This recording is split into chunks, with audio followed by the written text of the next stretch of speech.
السلام عليكم ورحمة الله وبركاته. أسعد الله أوقاتكم مشاهدينا الكرام. وإحنا في تقريبا الفرقة الثالثة من الجامعة في جامعة الأزهر. دخل علينا مدرس العقيدة الدكتور، ربنا يديه الصحة يا رب، اسمه الدكتور إمام رمضان. دخل علينا عشان يقول لنا جملة لطيفة جدا، بدون سلام، بدون كلام، بدون أي حاجة. راح واقف على السبورة وكتب: هل حقا الدين أفيون الشعب؟ إنك تسمع الكلام ده من كارل ماركس عادي، الراجل عنده عقيدة أن الدين أفيون الشعب. إنك تسمع الكلام ده في برنامج تلفزيوني ممكن، إنما إنه حتى يأتي هذا الكلام كسؤال في محاضرة في جامعة الأزهر، ومين اللي بيسأل؟ ده مدرس في العقيدة. كان شيء صعب جدا تخيله، مش إنك تشوفه، لا إنك تتخيله. حتى الأستاذ وليد معبرة، طبعا أنا تعرضت لهذه الصدمة وأنا في الفرقة الثالثة في الجامعة. الأستاذ وليد معبرة في كتابه أمة تنسحب من التاريخ كتب تحت عنوان حبة تحت اللسان مقالة صادمة بكل المقاييس.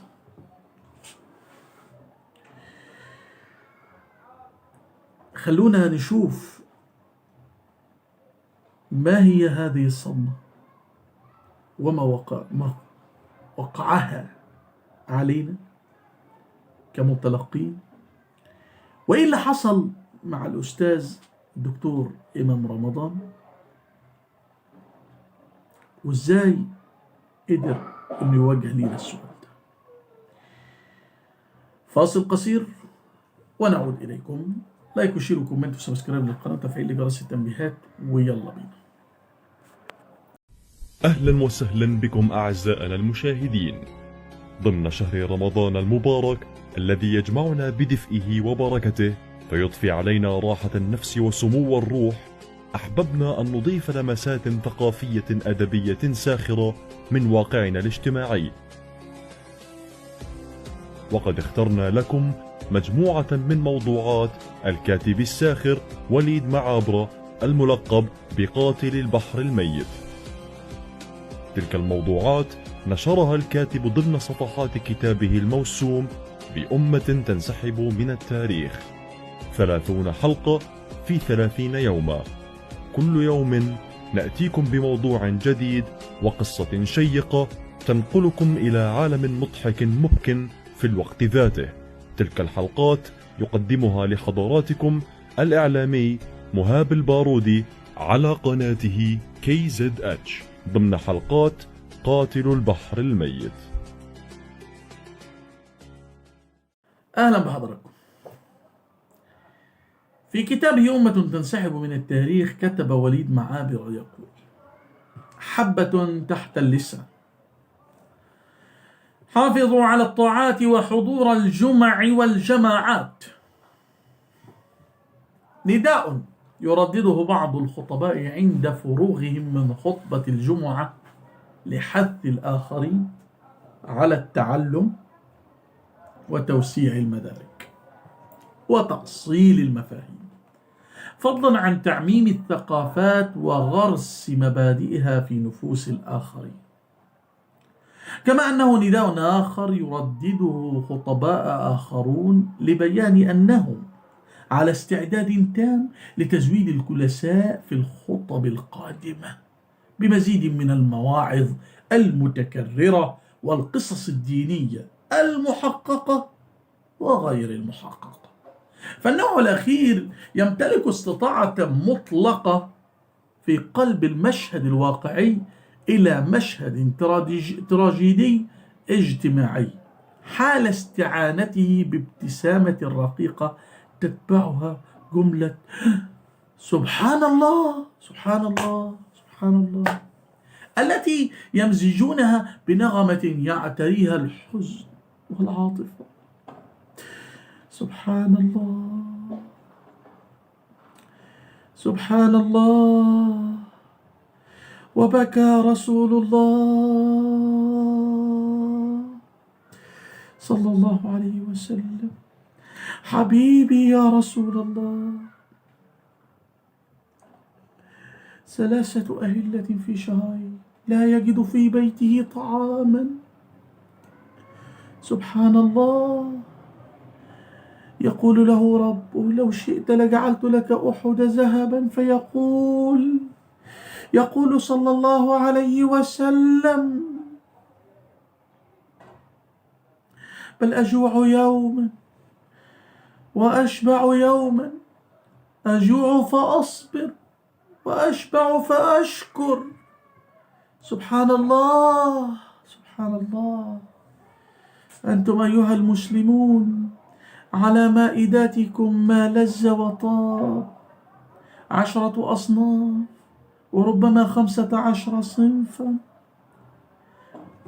خبز وماء وطماطم، ما فيش فلاح أصلا يقدر يستغنى عنها، وقطع الجبن، القريش اللي جايبينه من الجاموسة اللي خلاص هتموت، وذلك المخلل الطازج، والملح الذي هو سيد الطعام. اوعى حد يكلمنا عن اللحم عشان دي بتاعت الريس بس. سبحان الله. ايوه، هي عينه من كده. ده اللي عاوز يقوله وليد معبر، بس هو كتبوش، انا قلت. في قلب المشهد الواقعي إلى مشهد تراجيدي اجتماعي حال استعانته بابتسامة رقيقة تتبعها جملة سبحان الله التي يمزجونها بنغمة يعتريها الحزن والعاطفة، فتكون لديهم القدرة على إرخاء العضلات وتوسيع الشرايين والأوردة الطرفية لدى معظم السامعين، فضلا عن أنها تمتلك القوة لتوسيع الشريان التاجي وتحسين التدفق الجانبي للمناطق التي لا تصلها التروية بشكل جيد، بالإضافة إلى منح القلب قوة إضافية لضخ الدم بميوعة تامة، خاصة إذا التفت الخطيب إلى الرؤوس المهتزة التي تعلن قبول تلك الأساطير. هنا أريد التنبيه، اللي أنا قلته دلوقتي دي أحاديث صحيحة، والله أحاديث صحيحة، ولكن كلمة حق يراد بها باطل. وأنا هشرح في الآخر إيه اللي حصل بالضبط في سيرة النبي صلى الله عليه وسلم، وإزاي تم تقديمها في 200 سنة الأخيرة بشكل بصراحة مثير للغثيان. أنا بتكلم عن التقديم مش السيرة، نركز في الكلام كويس، وهشرح ده ليه دلوقتي. اسمعوا. يقول وليد معبر: فيستدعي الانفعال ليبدأ بالصراخ وإطلاق العبارات وتصنيف البشر إلى فئات، ثم نعت الشعوب الكافرة وإسقاط ما وصلت إليه الحضارات، مستثمرا تلك الجملة التي بات مفعولها يساوي مفعول الحبة المنعشة للقلب التي يطلق عليها الأطباء اسم حبة تحت اللسان. لا بد لنا من الاستطراد نحو مفهوم الابتسامة أولا، فمنها ابتسامة شفافة زي اللي انت شفتوها من شوية دي، تدل على معان عميقة تشير إلى الصفاء والنقاء، ومنها ما يشير إلى معان توقع صاحبها بإثم فادح، كابتسامة الرجل الذي يبتسم لأخيه ويرتكب فعلا حراما، وما ينطبق على مفهوم الابتسامة ينطبق على مفهوم التسبيح أثناء سماع أو ممارسة فعل ما، كما حدث مع أحد العلماء المسلمين في الحادثة التي جمعته بأحد الكبراء من العشائر، فيقول: اسمع بقى، ده المفهوم اللي احنا عاوزين نقوله: بينما كنت في مجلس عند أحد الكبراء وكان ينطق بكلام غريب يناقض شريعة الله، حتى سمعت أحد الجالسين يقول: سبحان الله، فقلت في نفسي: ما ظننت أنني أعيش حتى أرى وأسمع أن كلمة سبحان الله يأثم قائله. إن لجملة سبحان الله الصادرة ممن يعتلون المنابر أثرين متناقضين: أحدهما يحمل بين طياته أجمل معاني التفكر الخالص، خاصة إذا امتزج بأسلوب دعوي متقن من أساليب الدعوة التي تغرس المنظومة القيمية الكاملة في نفوس الآخرين. وأما الأثر الثاني فهو يناقض الأول في آليته ونتيجته، وإن مستخدميه يعتلون المنابر فيأتون بأساطير لا يقبلها العقل البشري بأي حال من الأحوال، فيستعينون بابتسامة يتبعها التسبيح فيغرس مفاهيم خرافية لا وجود ولا أصل لها بطريقة لا تحترم عقول السامعين، متغافلا عن إتقان اللغة العربية،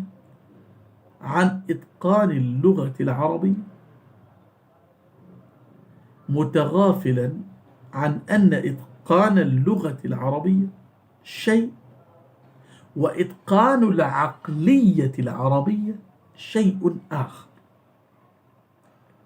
عندنا مفهومين: إتقان اللغة العربية، وده عدته 3 مرات عشان تاخد بالك، وإتقان العقلية العربية.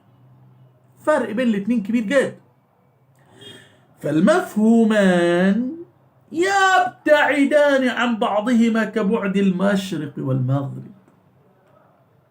أصل اللغة العربية دي، قال له عارف إيه أسوأ حاجة في اللغة العربية؟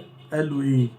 قال له إن المعنى الواحد ليه 10,000 معنى. كنت أقول 16,000 بس لقيتها قليلة بصراحة، وإحنا عندنا في مصر بنحب نبالغ في حاجة نقول 60,000، برضه لقيتها قليلة فقلت 10 عشان تبقى أنت عارف إنه رقم غير موجود، مش بالخدمة، لا، غير موجود أصلا لأنه خيالي، وده فعلا اللغة العربية كده. ذات مرة كنت أستمع لإحدى الخطب الصارخة بتاعت الخطباء اللي بيطلعوا فوق المنبر دول. كان الخطيب فيها يقول بخاطري كيفما شاء وأينما شاء، فتارة يقذفني إلى أعلى قيم اليوتوبيا المجتمعية، حيث المدينة الفاضلة، حيث كل شيء جميل، كل شيء طيب، كل الأرواح ملائكية، لا يوجد شياطين إلا في خيالاتك فقط، كل الناس طيبين وكلهم على خير. اسمع، فأرى رايات النصر تقترب، واليهود يمسخون قردة، والإسبان يخرجون فارين من الأندلس، وأرى مملكة هندوستان القديمة تعود إلى أحضان المسلمين مرة أخرى. إن الأرض عادت كيوم خلق الله السماوات والأرض، إن الأرض قد استدارت، وإن الزمان قد استدار حتى تكون للمسلمين دولة. وبينما أنا كذلك إذا به تارة أخرى يغرسني ويخسف بي في وحل القصص الخرافية. عندها اشتعلت حربا عاتية تكاد تقسم رأسي إلى نصفين، خاصة عندما تطرق إلى زمن المعجزات وأراد أن يمنحها صفة الخلود. ركزوا هنا، هو بيتكلم عن أن المعجزات خالدة متجددة. كونها خالدة ممكن أفهمها لأن القرآن معجزة خالدة، لكن متجددة إزاي؟ وبعدين راح بقى إيه؟ قال سبحان الله، هي دي. إن الجنود الأفغان كانوا يرمون الحجر الأول فتنفجر الدبابة الأمريكية وينهال الجنود بالتكبير، ثم يرمون الحجر الآخر فتنفجر دبابة أخرى، وإنهم كلما رموا حجرا تنفجر دبابة من دبابات العدو، وهكذا دواليك، حتى ماتت رابعة، ومات شحير بن حنجلي، وانتحرت حرقوف بنت حرقفي، ومات الشخنوف ابن حنجلي، وماتت تحلبيسة بنت حلتبيس، ومات الممثلون جميعا في ذلك المسلسل، ثم مات المنتج والمخرج. وحينما عرض هذا المسلسل على التلفزيون مات المشاهدون جميعا باختصار شديد هيك رواية بدها هيك خاتمة.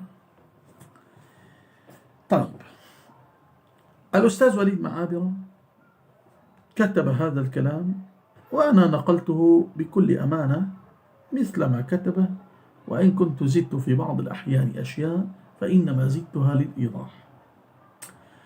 لكن ولأننا أمة نقد الذات قبل أن ينقدنا الجمهور، ولتوضيح ما أراد الأستاذ وليد معابرة أن يقوله، ولأنه مع جليل احترامنا له كاتب ساخر وليس من اختصاصه الحديث في الدين والعقيدة، إلا أننا نريد أن نوضح شيئا مهما جدا، وهو أولا نحن لسنا في زمن المعجزات، هذا حقيقي، والأستاذ وليد معابرة يفهم ذلك، وأصغر مسلم في الدنيا يفهم ذلك.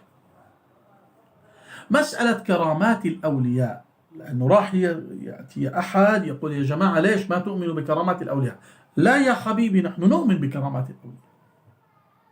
لماذا؟ لأن كرامات الأولياء كما ترى أجمع علماء أهل السنة والجماعة على أنه يوجد كرامات في هذه الأمة للأولياء، وأن كرامة الولي معجزة للنبي. ليش؟ لأن هذا الولي حين فعل هذه الكرامة أو حين حصل على هذه الكرامة إنما تحصل عليها لاتباعه لمنهج ذلك النبي، وعليه فلا تجدد للمعجزات، وإنما فقط تجدد للكرامات، وإنما فقط وجود للكرامات عفوا، ليس تجدد. وبالتالي فالمعجزات النبوية القاهرة هذه غير موجودة في الزمان، إنما يوجد كرامات. طيب، مسألة أنه المجاهدين الأفغان قديما كانوا يرمون التراب، حتى ليس حجارة، تراب على الدبابة فتنفجر ونحو ذلك، هذا رواه شهود عيان على المجاهدين الأفغان، وهذا ثابت ولا منكر له. الشيخ الدكتور عبد الله عزام رحمة الله عليه ذكر ذلك، وهو رجل ثقة مأمون، وغيره يعني الذين تواتر عنهم هذه الأحداث يستحيل عليهم الكذب، خاصة أنه غير معقول أنهم يجتمعوا كلهم على كذب، هذا واضح بداية. لكن إنه يستخدم أو تستخدم هذه الكرامات في إنه يا جماعة اقعدوا والله ناصركم فقط، إيش هذا؟ هذا خارج سياق الدين، الدين نفسه يأبى. طيب، هناك أمرين أود أن أقولهم قبل أن أختم. الأول، إنه أنا قلت في درج المقال إنه راح أقول لكم ليش صارت منذ 200 سنة تقدم لنا السيرة النبوية. السيرة النبوية سيرة النبي محمد صلى الله عليه وسلم أطهر الخلق وأشرف الخلق، تقدم لنا طريقة التقديم صارت تصيبك بالغثيان وتصيبك بالنفور والإعراض. لماذا؟ راح أقول لكم. صاروا يقدمون لنا النبي عليه الصلاة والسلام على أنه فقير ضعيف لا يرد الظالم عن نفسه. صاروا يقدمون لنا النبي عليه الصلاة والسلام على أنه بكاء، رجل يبكي كثيرا. فصار المسلمون عندهم أن مقياس إيمان الرجل بمقياس البكاء والدموع اللي بتنزل من عينيه. طيب، أيها العارضون لسيرة النبي صلى الله عليه وسلم، المقدمون لسيرة النبي صلى الله عليه وسلم، نريد أن نسألكم سؤال إذا سمحتم. يعني سؤال،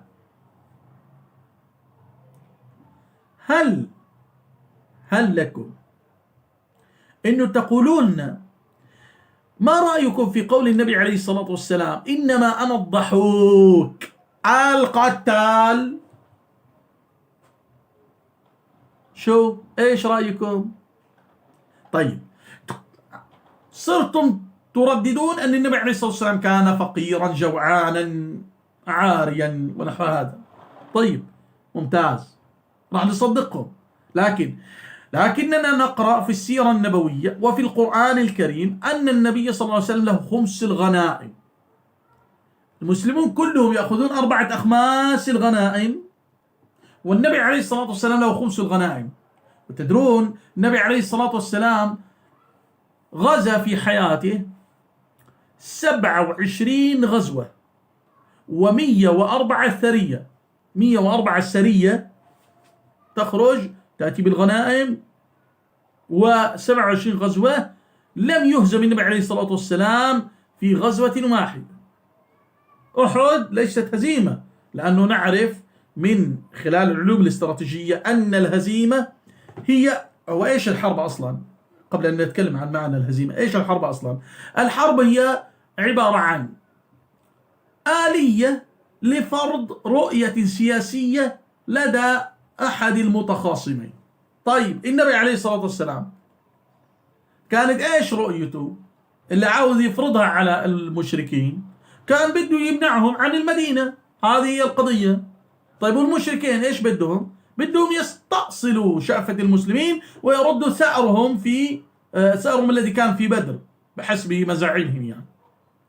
طيب النبي عليه الصلاة والسلام غزاهم وجعلهم يجروا أزيال الخيبة إلى مكة، وظل يتبعهم حتى حمراء الأسد. وين الهزيمة؟ ما في هزيمة. إذن صار عندنا 27 غزوة و104 سرية، هذه كلها. إذا النبي عليه الصلاة والسلام لم يأخذ شيء، ما كان عنده تجارة، ما كان عنده تجارة خديجة، ما كان عنده كذا. طيب النبي عليه الصلاة والسلام إذا أخذ فقط الغنائم من هذا، ألا يكفيه أن يكون صلى الله عليه وسلم غنيا؟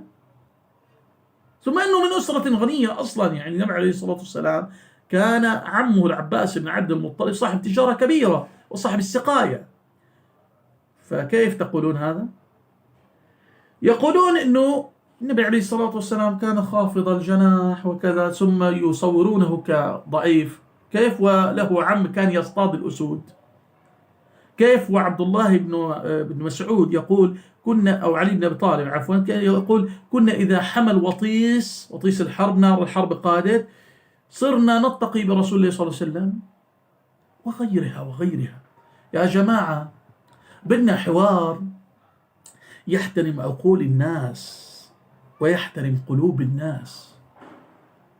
أنتم لا توجهون حواراتكم. نحن لسنا الآن صرنا في المسجد وحدنا، المسجد له مكبر صوت يخرج إلى غيرنا من غير المسلمين. هذه خطبة الجمعة قد يحضرها ملحد، قد يسمعها ملحد عبر وسائل التواصل، أو عبر حتى التلفزيون أو نحوه، قد يسمعها ملحد. يا جماعة بالله عليكم راجعوا دينكم، اتخذوا الدين المنزل لا الدين المجتمعي. بارك الله فيكم. وفي حلقة ماضية كنا تكلمنا عن الدين المنزل والدين المجتمعي وقلنا الفارق بينهم. فيا جماعة بارك الله فيكم، لا تتكلموا بحديث عن النبي عليه الصلاة والسلام إلا إذا حققتموه وقلتم عن مصدره. لا تتكلموا في تفسير آية إلا إذا وعيتموها وذكرتم مصادرها من عند المفسرين القدامى وحتى المحدثين. يا جماعة بالله عليكم حققوا دينكم. إن هذا